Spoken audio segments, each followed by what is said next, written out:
6절에 보니까 지식의 절제를, 절제의 인내를, 인내의 경건을 이라고 말씀합니다. 오늘은 신성한 성품 벌써 5번째 시간, 본문 6절을 본문으로 인내의 경건을 이라는 제목으로 함께 주님의 마음을 나누어 보도록 합니다. 경건 많이 들어보셨을 겁니다. 그리스도인의 삶과 그리스도인 다움의 어떤 목표 중에 하나가 바로 경건이 아닐까 싶습니다. 쉽게 말하자면 거룩한 삶 정도로 표현하면 될 듯 싶습니다. 이 경건이라는 말은 헬러어로 우리가 너무 잘 아는 것처럼 유세베이아라고 쓰였습니다. 유세베이아, 유라는 말은 좋은, 어떤 바른 이런 의미를 가지고 있는 단어이고요. 세베이아라는 이 단어는 우리가 잘 아는 것처럼 섬기다, 헌신하다, 예배로도 해석이 됩니다. 그러니까 이 경건이라는 말은 바른 예배라고 해석을 해도 무리가 없다는 겁니다. 즉 신앙인으로서 온전한 경건을 이루기 위해서는 예배를 통해서 가능하다는 것을 말씀해주고 있는 겁니다. 디모데전서 4장 말씀에 보면 사도 바울은 그리스도인들로 하여금 경건에 이르도록 훈련해라, 경건에 이르도록 연단하라고 말씀합니다. 제가 읽어드리죠. 디모데전서 4장 7절로 8절에 보니까 망령되고 허탄한 신화를 버리고 경건에 이르도록 내 자신을 연단하라. 육체의 연단은 약간의 유익이 있으나 경건은 범사에 유익하니 금생과 내생에 약속이 있느니라. 아멘. 사도 바울이 뭐라고 말씀합니까? 디모데전서 4장 7절 상반절에 보니까 경건에 이르도록 내 자신을 연단하라 이렇게 말씀합니다. 그리스도인의 경건은 범사에 유익할 뿐만 아니라 하나님 나라가 약속되어져 있다고 성경은 분명히 말씀합니다. 하나님께서는 우리 그리스도인들이 경건한 삶을 살기를 원하십니다. 범사에 유익할 뿐만이 아니라 천국의 약속을 얻고 누리도록 경건에 이르기를 원하고 계신다는 것입니다. 그래서 사도 바울은 우리들에게 경건을 훈련하고 경건을 어떻게 해요? 연단하라고까지 권면하고 있습니다. 육신의 연단은 우리에게 약간의 도움이 되지만, 유익이 있지만 경건은 범사에 유익을 주고 영원한 천국을 약속해 주었기 때문이라고 말씀하는 겁니다. 그런데 성경이, 사도 바울이 이렇게도 강조하는 경건의 시작이 서두에 말씀드린 것처럼 바로 예배로부터 시작된다는 걸 우리는 잊지 말아야 되는 겁니다. 예배를 떠나서 경건한 신앙이 될 수 있다는 건 옳지 않습니다. 예배를 가볍게 여기고 예배를 멸시하는 신앙인이 경건한 신앙에 이를 수 있다는 것은 결코 성경적이지 않은 거죠. 경건한 신앙인, 경건한 신앙생활을 하고자 한다면 예배를 중요하게 생각해야만 하는 겁니다. 예배를 소중히 여길 줄 알아야 된다는 것입니다. 왜냐하면 경건의 시작이 바로 바른 예배로부터 시작되기 때문이라는 것입니다. 하나님께서는요, 범사에 약속하신 그 유익과 천국의 축복을 우리가 맛보게 하시기 위해서 경건을 훈련하고 경건을 연단하라고까지 말씀하고 있는 겁니다. 그래서 오늘 우리가 이루어야 할 참된 경건이라는 게 무엇일까? 오늘 성경에 보니까 인내가 지난 시간에 그렇게 중요하다고 배웠는데, 인내 위에 무엇을 더하라? 경건을 더하라, 경건을 쌓으라 이렇게 말씀합니다. 거룩한 삶을 쌓아야 한다고 말씀합니다. 그래서 오늘 본문 접고요, 야고보서 1장 말씀을, 1장 26절에서 27절 말씀을 중심으로 경건과 관련된 아주 중요한 구절이죠. 우리가 이루어가야 할 주님 안에 참된 경건이 무엇인지 한번 살펴보기를 원합니다. 자, 본문 잡고요, 앞으로 조금 넘기셔서 한 2장, 3장 정도만, 베드로전서 바로 앞에가 야고보서입니다. 야고보서 1장으로 가시면 26절, 27절을 한번 같이 읽어보도록 하겠습니다. 중요한 말씀이고요. 베드로전서 앞에가 바로 야고보서입니다. 자, 1장 26절로 27절입니다. 시작. 누구든지 스스로 경건하다 생각하며 자기 혀를 제갈 물리지 아니하고 자기 마음을 속이면 이 사람의 경건은 헛것이라. 하나님 아버지 앞에 정결하고 더러움이 없는 경건은 곧 고아와 과부를 그 환난 중에 돌보고 또 자기를 지켜 세속에 물들지 아니하는 그것이니라. 아멘. 이 두 구절 안에 그리스도인들이 이루어가야 할 참된 경건이 다 들어있습니다. 그러니까 입술로 나는 경건한 신앙입니다, 나는 경건을 추구하고 경건한 삶을 살고 있습니다 해서 경건한 게 아니라 말입니다. 오늘 야고보서 1장 26절로 27절에 보니까 우리가 전적으로 이루어야 할 경건의 모양이 무엇인가?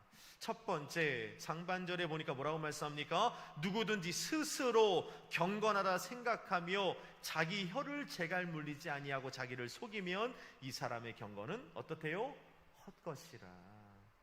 그러니까 하나님 안에서 참된 경건의 모습, 첫 번째 무엇입니까? 말을 조심하는 것이 참된 경건의 모습이라는 걸 우리는 잊지 말아야 됩니다. 거룩하다, 경건하다, 입술로 한다고 경건한 것이 아니라 내 혀가 성령께 통제를 받고 내 입술이 하나님으로부터 제어되고, 여기 성경 말씀하죠, 자기 혀를 제갈 물리지 아니하면 그 사람의 경건은 헛된 것이라, 이렇게 말씀합니다. 말 조심해야 됩니다. 그러니까 경건과 우리의 언어, 경건과 우리 혀는 뗄래야 뗄 수 없는 관계라는 걸 성경이 말씀해주고 있는 겁니다. 누구든지 스스로 경건하다 생각하며 혀를 제갈 물리지 않으면 이 사람의 경건은 헛된 것이라. 아무리 스스로 경건하다고 말하고 아무리 스스로 경건한 삶을 살고 있다고 자부해도 말을 함부로 하는 사람이라면 그 사람은 경건할 수 없다는 겁니다. 만약 스스로 경건하다고 자부한다 해도 입술에 재갈이 물려져 있지 않은 신앙이라면 그 사람의 경건은 헛된 경건이라고 야고보 기자는 말씀하고 있단 말입니다. 경건과 언어는 뗄래야 뗄 수 없는 관계라는 겁니다. 교회 안에서도 보면 신앙생활을 좀 했고 나름대로 직분도 있고 그럼에도 불구하고 신앙의 연륜도 있음에도 불구하고 겉모양은 경건한데 이 입술이 통제받지 않는 함부로 말하는 분들이 있습니다. 그것은 거짓 경건입니다. 올바른 경건의 모습이 아니란 말입니다. 인터넷을 뜨겁게 달구었던 예수를 믿는다는 것이 무엇입니까? 라는 제목의 영상이 있습니다. 거기 보면 한 여행 유튜버가 배를 타고 여행을 하면서 자신의 그 여행 스토리를 영상으로 올리는 장면이 나옵니다. 그런데 밤에 잠을 자고 있는데 너무 그 큰 배가 너무 소란스러운 거예요.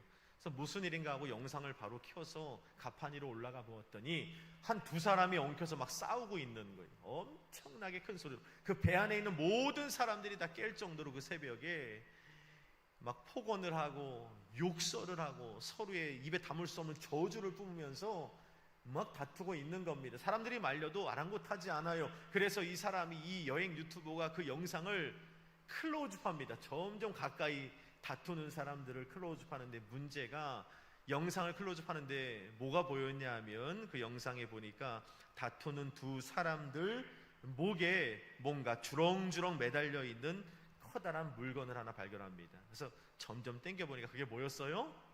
그렇죠, 십자가 목걸이였어요. 작은 십자가도 아니고 주렁주렁 걸려있는 커다란 십자가가 그 여행 유튜버 영상에 클로즈업이 됐더라는 것입니다. 그 모습을 동영상으로 청결한 이 여행 유튜버가 그 동영상과 함께 코멘트를 올렸습니다. 뭐라고 거기 쓰여있냐, 제가 적어왔는데, 교회에 나가는 사람도 물론 싸울 수는 있습니다. 교회에 다니는 사람도 얼마든지 다툴 수는 있습니다. 그러나 적어도 목에 저렇게도 커다란 십자가를 맬 정도의 사람이라면 다투더라도 싸우더라도 말은 좀 조심해야 하지 않겠습니까? 라고 글을 썼더라고요. 얼마나 부끄러운 모습입니까? 비단 그 사람들 뿐만이겠습니까? 저와 여러분들도 경건한 그리스도인이라 자부하지만 삶에서 얼마나 말을 많이 실수하고 입술을 다스리지 못해서 상대방에게 상처를 주고 아픔을 줄 때가 많은지 모릅니다. 오늘 성경은 분명히 말씀합니다. 경건한 신앙이라면 첫 번째 뭐라고요? 말 조심해라. 너의 입술을 통제하고 다스릴 줄 아는 경건의 신앙이 진정한 경건의 신앙이라고 말씀합니다. 옛날에 병원에 가면 의사가 환자를 진단할 때 가장 먼저 청진기를 대보고 두 번째 하는 일이 있었습니다. 뭐였죠? 혀를 내밀어 보라 그러잖아요. 혀를 한번 내밀어 보세요. 왜 혀를 봅니까?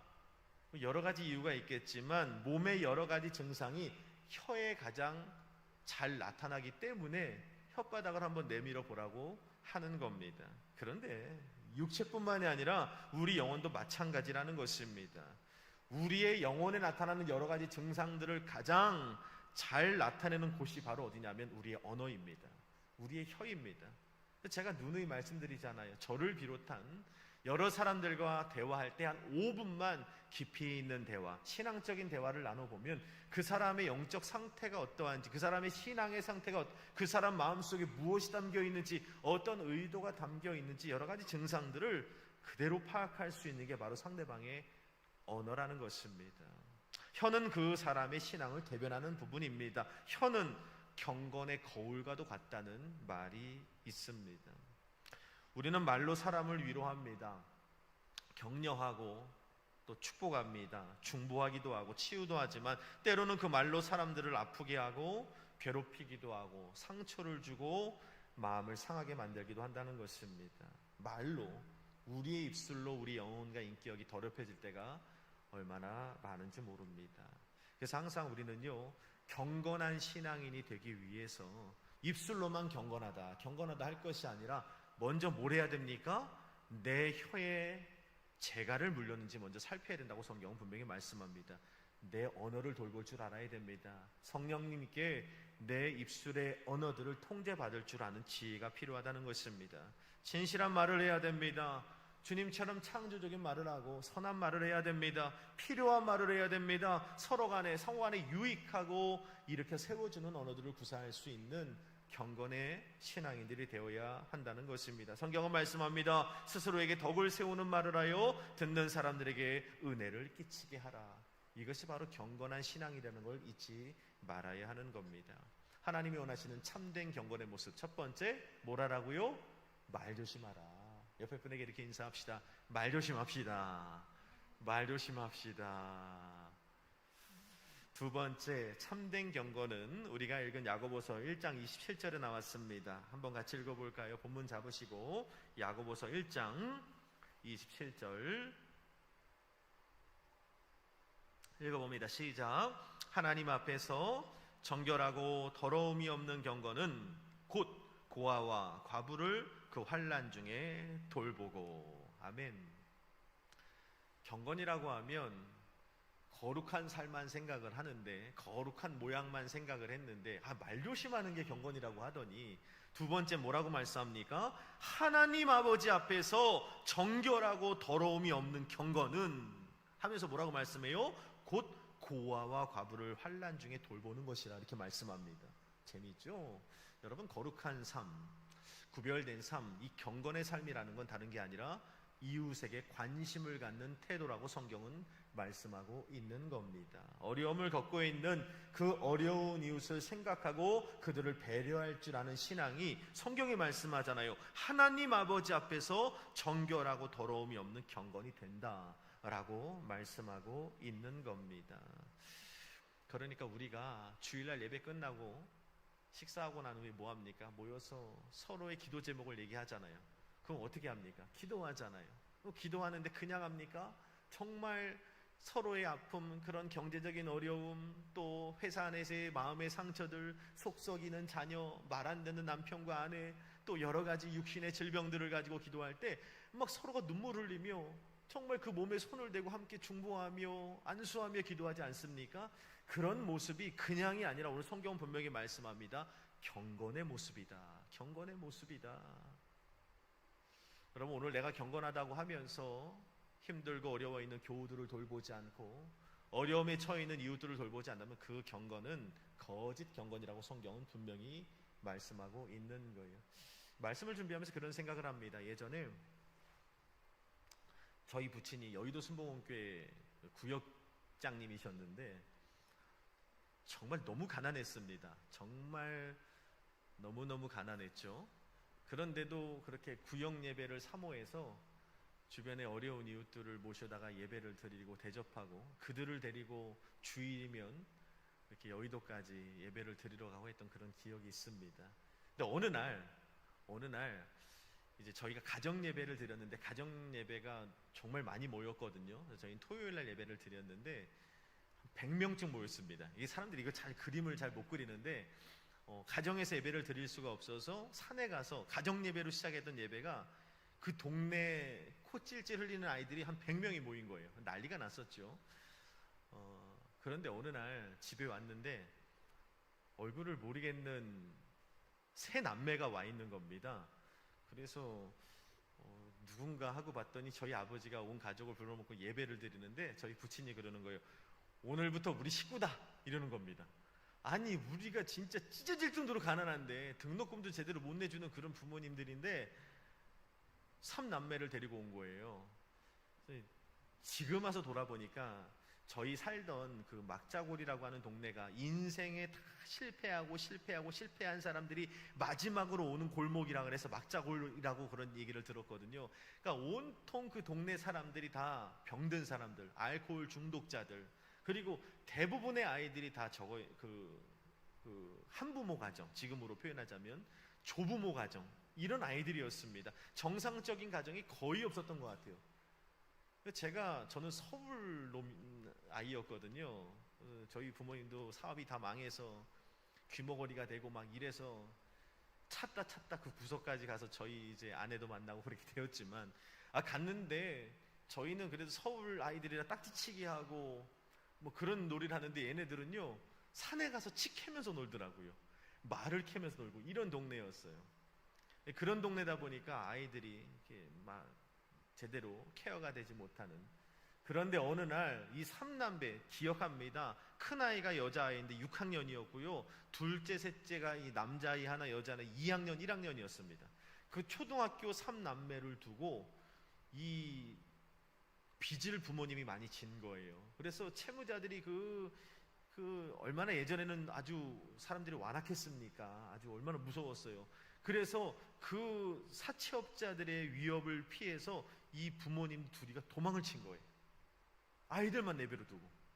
그러니까 우리 부모님이 그 아이들을 보다가 너무 불쌍한 마음이 어떻게 했냐, 저희 집으로 데려온 겁니다. 저희 집도 애가 셋이거든요. 3남매인데 그 아이들을 데려다가 집에서 같이 학교를 보내고 키웠던 기억이 납니다.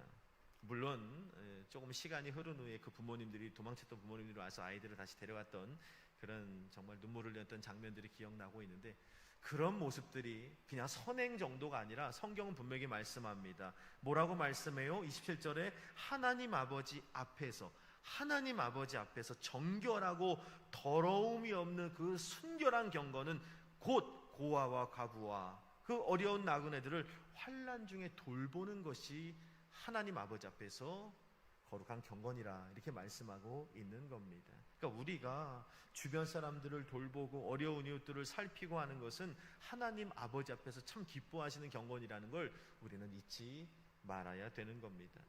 맹자가 남긴 글이 있죠. 측은지심은 인지다냐라. 측은지심은 인지다냐라. 측은한 마음, 인지다냐라. 사람이 되는 첫걸음이라 라는 뜻이잖아요. 그러니까 이 맹자가 이 말, 측은지심은 인자다냐라 라는 말을 설명할 때 이렇게 설명했대요.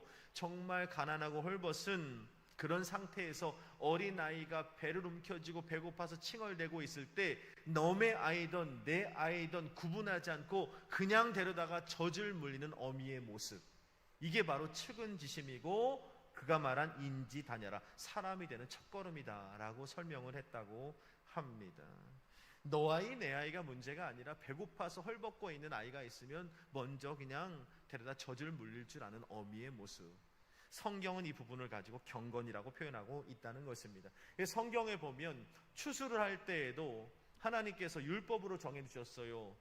추수를 할 때 곡식을 다 털지 못하게 하셨죠. 나무의 열매들을 다 따지 못하게 했습니다. 왜 그렇게 하셨죠?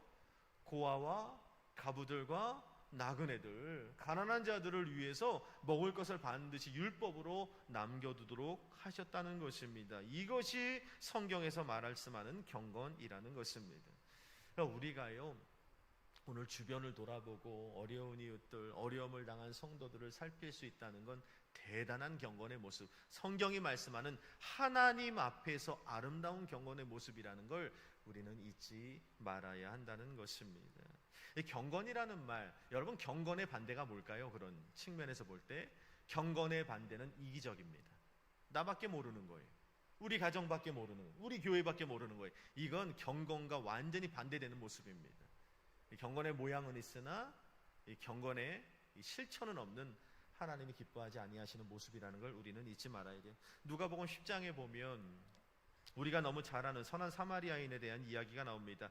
한 사람이 여리고로 내려가는 중에 강도를 만났어요. 그래서 옷을 벗기고 때려 거의 죽을 지경에 이르렀다고 성경은 말씀하고 있습니다. 그런데 강도 만난 자 앞을 가장 먼저 누가 지나가죠? 제사장이 지나갑니다. 그런데 제사장이 그 강도 만난 자를 보았지만 그냥 지나쳐가요. 두 번째 누가 지나갔죠? 그렇죠, 레위인이 지나갑니다. 거룩한 이 성소의 일을 담당하는 레위인이 지나갔지만 그 레위인 역시 제사장과 똑같이 강도 만난 자를 외면하고 지나칩니다. 그러나 마지막 등장하는 사마리아인은 그냥 지나치지 않아요. 그를 보고 불쌍히 여겨 기름과 포도주로 그 상처를 싸매어주고 주막으로 데려가 그를 끝까지 돌보아주는 그 모습을 우리가 말씀을 통해 보게 됩니다. 물론 제사장과 레위인의 입장도 이해를 못하는 건 아닙니다. 왜냐하면 율법에 보면 강도 만난 자에게서 나온 그 피를 묻히면 그들은 부정해지잖아요. 율법으로 정해져 있습니다. 제사장의 몸에 피가 닿으면 부정해지거든요. 7일 동안 부정해집니다. 성막의 일을 감당하지 못해요. 제사를 드릴 수가 없습니다. 레위인도 마찬가지예요. 피를 묻히면 부정해져서 성소의 그 거룩한 물건들을 만질 수가 없는 거예요. 일을 하지 못하는, 사역을 하지 못한다는 겁니다. 충분히 이해되는 부분이긴 합니다. 그러나 예수님의 평가가 중요한 거죠. 우리는 표면적으로 누가 경건하다고 생각합니까? 제사장, 레위인, 선한 사마리아인 딱 있을 때 눈으로 딱 보는 순간 누가 경건하다고 생각합니까? 제사장입니다. 제사장이니까, 목사님이니까 경건하지. 레위인이니까 교회에서 거룩한 일을 담당하고 성물을 담당하는 자들인데 그들이 경건하지. 근데 예수님의 평가는 뭐라 그랬어요? 누가 강도 만난 자의 진정한 이유시겠느냐 질문하셨습니다. 뭐라고 말씀하셨어요? 강도 만난 자의 진정한 친구는 선한 사마리아인이라고 말씀하셨고, 뭐라고 말씀하신 제자들에게 너희도 저와 같이 행하라 말씀하셨다는 겁니다. 부정해진다 해도, 피를 만져서 내가 예배를 못 드린다 해도, 제사를 드릴 수 없다 해도, 이것이 율법을 때로는 어기는 일이라 할지라도 강도 만난 자의, 다 죽어가는 그 자의 이웃이 되어주는 것이 주님이 보실 땐 경건한 이웃, 참된 사마리아인이 참된 그 강도 만난 자의 친구가 될 수 있다고 말씀해 주셨다는 겁니다. 우리도 마찬가지입니다. 하나님이 원하시는 참된 경건을 이루기 위해서는 주변에 어려움을 겪고 있는 사람들에게 관심을 가질 수 있어야 한다는 것입니다. 요셉이 대표적이지 않습니까? 자기도 억울한 누명 써서 언제 나갈지 모르는 왕의 죄수들을 가두는 보디발의 감옥에 갇혔음에도 불구하고 끊임없이 주변을 살피잖아요. 그러다가 관원장, 술 맡은 관원장, 떡 맡은 관원장의 얼굴을 살피다가 나중에 그들의 꿈을 해몽해주는 모습을 보지 않습니까? 내 코가 석자인데 지금 나도 옥살이 하며 언제 나갈지도 모르는데 그들의 얼굴을, 수심이 가득한 얼굴을 살피는 요셉의 모습을 보게 되는 겁니다. 여러분, 교회 와서도요, 주변을 워낙에 우리 성령의 교회 성도님들은 잘 살피시지만 살펴야 됩니다. 누구 좀 겉으로는 웃고 있지만 정말 어려운 가운데 있는 성도가 있진 않은가. 물론 예배도 중요하고 교회의 여러 가지 사역도 중요하고 맡겨진 일을 있는 것도 중요하지만 주변에 있는 어려운 우리 성도들을 바라보고 그냥 지나치지 마시기를 바랍니다. 할 수만 있다면 그들과 많이 나누셔야 됩니다. 할 수만 있다면 시간을 쪼개어 그들의 행복을 위하여 우리가 헌신해 주어야 됩니다. 할 수만 있다면 그들의 아픔을 나누고 정말 눈물 뿌려가며 함께 기도하고 중보하는 걸 넘어 그들의 아픔에 참여하는 것, 그 성경은 뭐라고 말씀해요? 그게 바로 경건이다 라고 성경은 말씀합니다. 그 경건을 실천할 수 있는 저와 여러분들에게 바랍니다. 마지막 세 번째, 야고보서 1장 27절 하반절에 보니까 하나님 앞에서 정결하고 더러움이 없는 경건은 곧 고아와 과부를 그 환난 중에 돌보고, 중요한 겁니다. 또 뭐라고 말씀해요? 자기를 지켜 세상에 물들지 아니하는 것이니라. 아멘. 경건, 첫 번째 말 조심하는 게 경건이고요. 두 번째 어려운 이웃을 돌보고 배려하는 게 경건이고요. 세 번째 또 나를 지켜 세상에 물들지 않는 게 경건이라 성경은 말씀하고 있는 겁니다. 여러분, 경건에 대한 확고한 개념이 세워져야 됩니다. 경건은 이렇게 나 거룩하잖아, 경건하잖아, 이게 경건이 아니란 말입니다. 말 조심하고 이웃을 돌보고 나를 지켜 세상에 물들지 않는 것이 경건이라 말씀합니다. 세상에 두 발을 딛고 살아가지만 세상 사람들처럼 살지 않는 것이 경건이라는 거예요. 세상에 두 발을 딛고 살아가지만 세상에 속한 사람과 동시에 나는 하나님 나라의 백성, 우리는 두 가지 생명을 가지고 살아가는 사람들이라 제가 여러 번 강의하지 않습니까? 여러분, 하나님 나라의 백성처럼 살아가는 것, 자기를 지켜, 이것이 경건의 모습이라고 성경은 말씀하고 있는 거예요. 예전에 제가 한번 이런 뉴스를 소개해 드렸습니다. 중산층의 기준은 무엇인가? 우리나라와 프랑스라는 나라에 대해서 설문조사를 했다고 하죠. 우리나라의 중산층은 어떠한가 봤더니 5가지가 나왔대요. 첫 번째, 부채 없이 30평 이상의 아파트를 소유한 것, 이게 중산층이랍니다. 여러분, 중산층이십니까?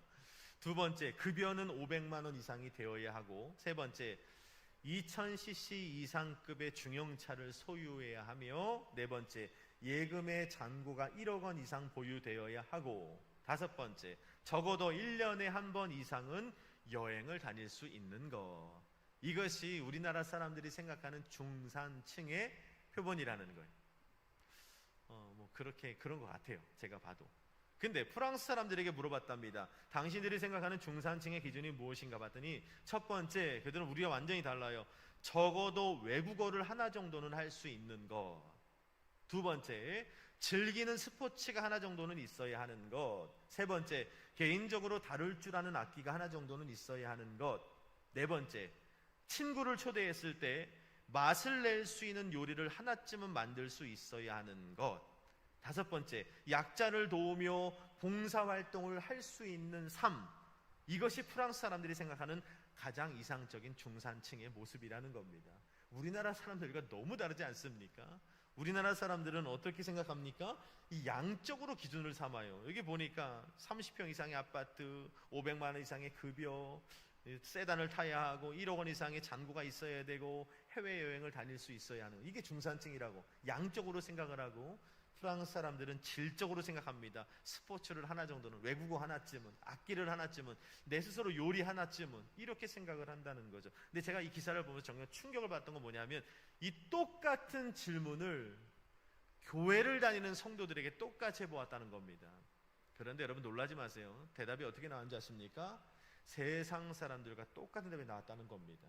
넓은 집을 소유해야 하고, 월급은 몇백만 원 이상이 되어야 하고, 세단을 타야 하고, 그래도 통장에 잔고가 조금은 있어야 되고, 그래도 여행을 부담 없이 좀 1년에 한두 번쯤은 다닐 수 있어야 하는 것이 교회 안에 있는 성도들에게도 똑같은 중상층의 모습이 되었다는 이야기를 보았습니다. 얼마나 놀랐는지 몰라요. 예수를 믿지만 여전히 우리에게 생각하는 축복은, 우리가 생각하는 이상적인 복의 개념은 좋은 집에 살아야 되고, 좋은 차를 타야 되고, 여행 다녀야 되고, 현찰이 많으면 복이고, 그것이 잘 사는 인생이라고 교회 안은 성도들도 생각한다는 것입니다.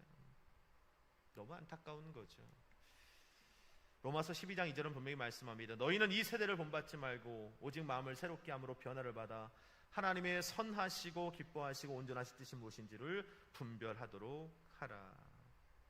경건은 무엇이라고요? 자기를 지켜 세상에 물들지 아니하는 그것이니라. 세상 사람들과 구별되는 것이 그저 주일날 나와서 예배드리는 것 이상으로 없다고 하면 그건 경건이 아닙니다. 경건이 될 수가 없는 거죠. 성경 분명히 말씀합니다. 경건하고 싶니? 너를 스스로를 지켜라. 무엇을 지킵니까? 세상에 물들지 않도록 구별되어야 경건이라는 겁니다. 제가 오늘도 다산에 있는 목회자 모임 잠시 여러 목사님들 만나고 왔는데 좀 아쉬운 모습들이 있더라고요. 보니까 우리가 항상 한국 교회, 조국 교회를 위해서 기도하고는 있지만 너무 세상과 구별되지 않는 모습들이 오늘날 한국 교회 가운데 있지는 않은가. 너무 이 만몬주의에 물들어 버린 그런 모습들에 너무 마음이 많이 아팠어요. 시스템적으로 교회의 규모, 제가 오늘 한 목사님 만났는데 조금 뭐 도전도 받지만 동의를 하진 못했어요. 워낙에 유명한 목사님이고 또 대학에서 강의를 하시는 굉장히 유명한 교수님이시기 때문에 한 1,500명 정도 모이는 교회예요. 근데 금년에만 800명이 몰려왔다 그러더라고요. 근데 더 저를 조금 속상해 했던 말은 한 번도 성도들에게 전도지 자체를 만들지 않는다고 합니다. 그 교회는 전도를 안 한대요. 왜냐하면 그 교회 때문에 주변 교회가 피해를 볼 수 있기 때문에 전도지나 전도용품을 아예 만들지 못하게 했고 전도를 안 한답니다. 그래도 800명이 몰려왔대요. 굉장히 동의는 할 수 없었어요. 그런데 워낙에 교회 시스템이 잘 되어 있고 좀 그런 모습에 또 끝나고 나서 제가 도농동에 있는 한 교회를 방문했는데 4년째 6명에서 예배드리는 교회래요. 4년째 유학도 다녀오신 분이에요. 공부를 굉장히 많이 하신 분인데 4년 동안 하루도 빠지지 않고 나가 전도지 돌렸대요. 하루도 빠지지 않고 나가 전도하고, 요번에 김상년 목사님이 하시는 그 유명한 전도 세미나도 아내 휴가 내서 2박 3일 동안 참여하고, 전도라 그러면 그냥 나가서 하는 거예요. 근데 4년 동안 이 목사님이 저한테 그러시더라고요. 딱 2명이 왔는데 그것도 한 주마다 2명 딱 오고 4년 동안 한 명도 오지를 않았어. 그 이야기를 참 들으면서 내게 믿음이 없나 봐. 이제는 목사인 내 마음속에 믿음이 사라지기 시작했어. 이 얘기를 듣는데 같이 울었다니까요. 그 이야기를 들으면서. 야, 한 교회는 전도지조차도 만들지 않고 전도도 안 하는데 800명이 오는 교회가 있고, 4년 내내 하루도 빠짐없이 나가 전도하는데 2명도 정착하지 못한 작은 교회 모습을 보면서 괴리감을 느꼈어요. 저는 이게 우리의 교회 모습인가? 정말 진정한 부흥이 무엇일까? 하나님이 보실 때 진정한 복음이 무엇일까 하는 그런 질문들이 참 생겼습니다. 오늘 이 말씀을 준비하면서 하나님은 알고 계시죠. 우리의 경건의 모습이 무엇인지. 오늘 이 밤에 우리 스스로에게 한번 질문해 봤으면 좋겠습니다. 주님은 우리가요, 인내 위에 경건을 쌓기 원하십니다. 경건이 뭐라고요? 첫 번째, 말 조심하는 것. 두 번째, 어려운 성도와 이웃을 돌볼 줄 아는 것. 그들을 배려하고 그들을 관심 가져주는 게 경건입니다. 세 번째, 자기를 지켜 세상에 물들지 않는 것. 세상의 흐름과 세상의 방식에 나를 지켜 물들지 않는 것. 그런 가정, 그런 교회가 경건의 모습을, 온전한 참된 경건을 지킬 수 있는 하나님의 백성이라는 걸 오늘 말씀을 통해 알려주시니, 그 모습대로 오늘 신성한 성품, 참된 경건을 이루는 저와 여러분들께 간절히 부탁을 드립니다. 기도하겠습니다.